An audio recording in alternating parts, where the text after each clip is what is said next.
Greece is paralyzed right now by a general strike. We just heard that from our reporter Nicole Itano. This is ahead of a key vote in Parliament on government cutbacks. So at issue, this $40 billion austerity plan that Greece must approve in order to get more money from its European partners and the IMF.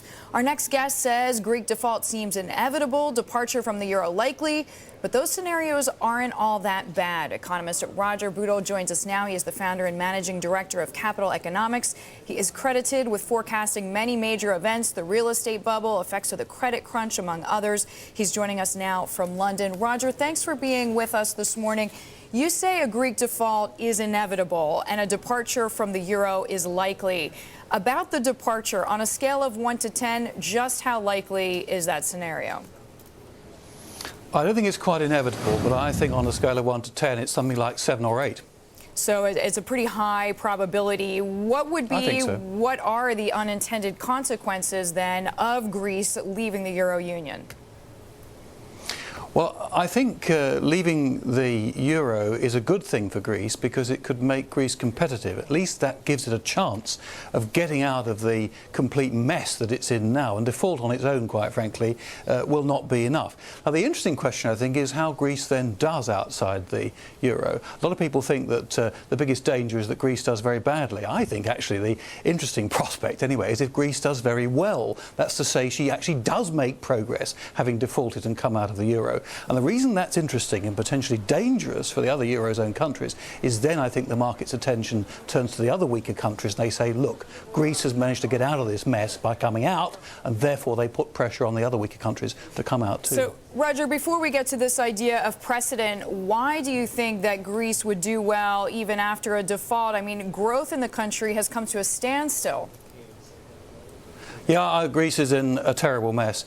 I think Greece needs to default simply because it's impossible actually to service its debts. They simply are too high, and forcing countries into more and more austerity packages, well, you know, you don't frankly get your way to prosperity through austerity. It just does not add up. But even if they start with a clean slate, Roger, I mean, what happens then? It seems like their industries have ground to a halt.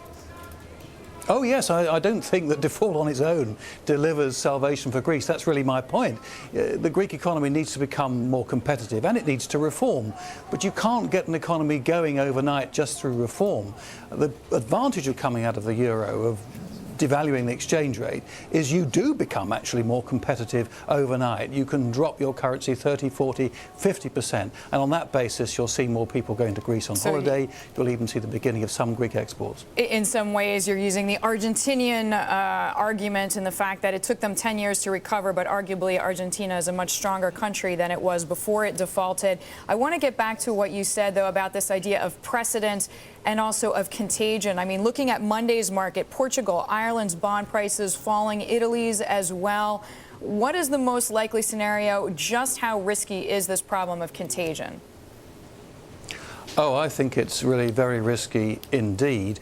At the moment, not many people in the markets are actually thinking that some of those other countries will want to come out or have to come out of the euro.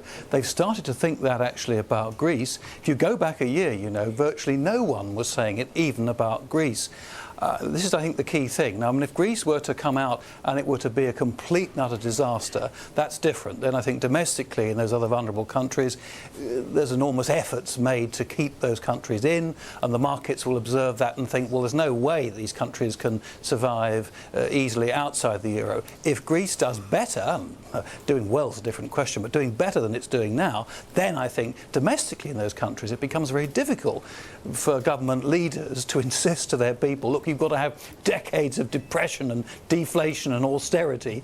The people are going to say, well, for what? Look at Greece. So Europe hopefully has a strong plan B to tackle contagion. Roger Bootle, thank you very much, founder and managing director at Capital Economics.